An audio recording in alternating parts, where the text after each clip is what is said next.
9월 5일 화요일 매일 성경 묵상 말씀 본문은 열왕기상 2장 1절에서 12절입니다. 오늘은 다윗의 유언과 죽음에 대해서 살펴봅니다. 죽음이 가까워진 다윗은 솔로몬에게 마지막 유언을 남깁니다.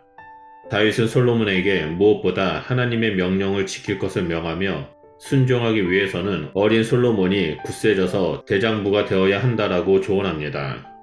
하나님의 명령을 지킨다는 것은 그분이 원하시는 길로 행하는 것이며 그 길은 모세의 율법에 명시되었습니다. 다윗은 이를 그의 법률들과 그의 계명들과 그의 율례들과 그의 증거들로 반복하면서 율법이 하나님에게서 나왔고 그가 인간이 행할 길을 알리셨음을 강조합니다. 또한 순종하며 무엇을 하든 어디로 향하든 형통할 것이라고 격려합니다. 다윗은 이어 하나님이 그와 맺은 언약을 이루실 것을 상기시킵니다. 이 언약은 조건적입니다. 다윗의 후손들이 모든 마음과 영혼으로 진실하게 하나님 앞에서 행하고 행위를 주의하는지 여부에 따라 왕조의 지속이 결정된다는 내용입니다. 그런데 실상 하나님은 다윗에게 이런 조건을 내걸지 않으셨고 오직 그의 은혜로 왕조가 영원히 견고할 것을 약속하셨습니다. 물론 하나님은 이스라엘과 왕의 규례를 통해 순종할 것을 명하셨고 순종하는 왕에게는 장구한 왕권을 예고하셨습니다. 그러나 다윗에게는 후손이 죄를 지으면 경계하겠지만 사울 때처럼 왕권을 빼앗기지 않을 것이며 다윗 왕조는 영원할 것이라고 보장해 주셨습니다. 이 다윗 왕조의 영구성에 대한 약속은 다윗의 후손 예수 그리스도를 통해 세워질 하나님의 왕국에 적용이 됩니다. 이어서 다윗은 요압, 바르실레의 아들들 시므이에 대한 조치를 솔로몬에게 내립니다. 이 당부들은 순종의 내용과 연결되어 솔로몬에게 압박을 줍니다. 다윗은 요압이 전쟁이 아닌 태평 시대에 무죄한 아브넬과 아마사를 죽인 일을 들어 그의 처벌이 마땅함을 표현합니다. 다윗은 그들이 죽으며 흘렸던 피가 요압의 칼이나 다른 무기가 아닌 허리띠와 신발에 묻었다라고 묘사합니다. 이는 요압이 전쟁에서 두 장수와 정정당당하게 겨룬 것이 아니라 무방비한 상태인 그들을 유인해 비겁하게 죽였음을 고발한 것입니다. 다윗은 요압이 평화의 시기에 피를 불렀으므로 그가 평안히 죽어서는 안 된다라고 말합니다. 이제 평화의 이름을 가진 솔로몬이 이를 처리하여 다시 평화를 되찾아야 합니다. 다윗은 솔로몬이 요압을 처단함에 있어 지혜대로 행하라고 명합니다. 이땐 지혜란 어떻게 행할지를 아는 것입니다. 앞으로 솔로몬이 이를 어떻게 처리하는지 눈여겨볼 필요가 있습니다. 지혜에 대한 언급은 솔로몬이 하나님으로부터 지혜를 얻게 될 자임을 미리 기뜸하는 역할도 합니다. 둘째로 다윗은 길르앗의 거부 노인 바르실레의 자식들에게는 은총을 베풀라고 당부합니다.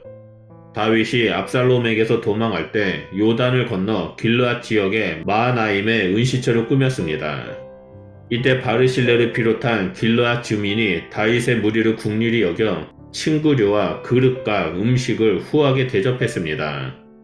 압살롬이 죽은 후 다윗이 요단을 건너 다시 서쪽 유다로 돌아갈 때에도 바르실레는 그의 안전을 위해 동행했습니다.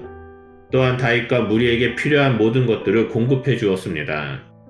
다윗은 그에게 예루살렘에 함께 가기를 권유했으나 이미 80세가 된 바르실레는 왕에게 누가 된다며 제안을 정중히 거절하고 대신 김함을 데려가도록 요청했습니다. 다윗이 솔로몬에게 바르실레의 아들들에게 호의를 베풀라고 명한 것으로 보아 김함은 바르실레의 아들로 추정됩니다. 이들은 솔로몬의 식탁에서 먹는 권한을 누리게 될 것인데 이는 궁정의 음식과 보호를 공급받는다는 의미입니다.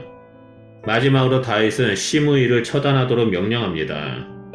다윗은 보라라는 말로 솔로몬의 이목을 집중시킵니다.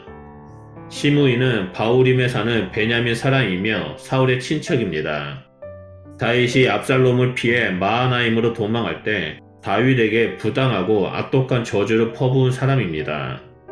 그러나 압살롬이 죽고 다윗이 왕권을 되찾자 용서를 빌었고 다윗은 그를 죽이지 않겠다라고 맹세했습니다. 이것은 그가 무죄하거나 다윗이 용서했다라는 의미가 아닙니다.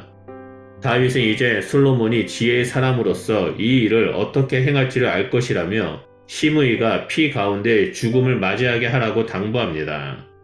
다윗은 여호와께 한 맹세와 정치적인 목적으로 시므이를 살려두었지만 솔로몬을 통해 그를 제거하여 새 왕정에 걸림돌이 없도록 할 계획인 것입니다.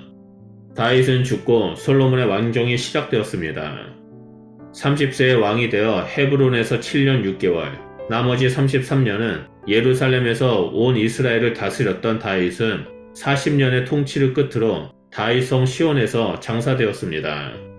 이제 솔로몬이 이스라엘의 제3대 왕이자 다윗 왕조의 둘째 왕으로 군림합니다.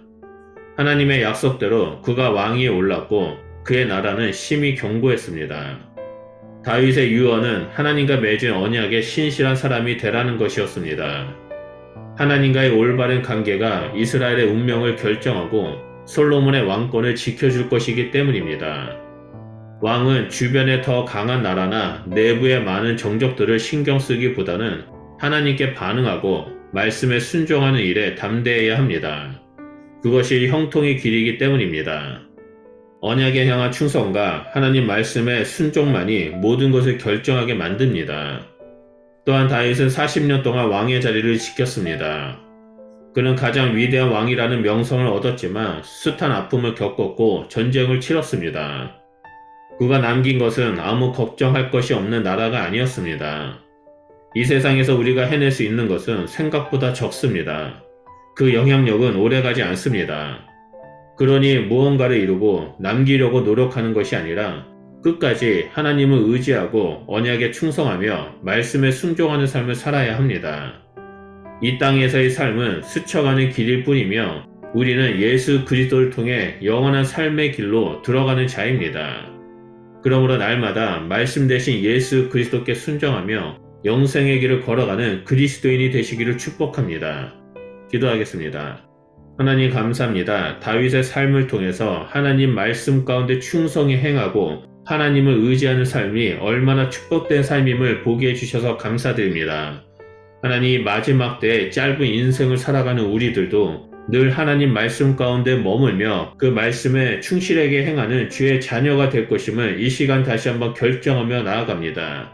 하나님 우리에게 끊임없이 하나님의 도를 가르쳐 주시고 그 길로 인도하여 주사 우리가 믿음의 길로 순종하며 걸어갈 때 살아서 역사시 하나님을 경험하고 체험하는 주의 백성이 될 수 있도록 함께하여 주시옵소서. 그래서 이 땅에서 하나님 한 분 때문에 형통한 삶을 살아가는 저희들이 될 수 있도록 주님 함께하여 주시옵소서. 감사드리며 예수 그리스도 이름으로 기도드립니다. 아멘.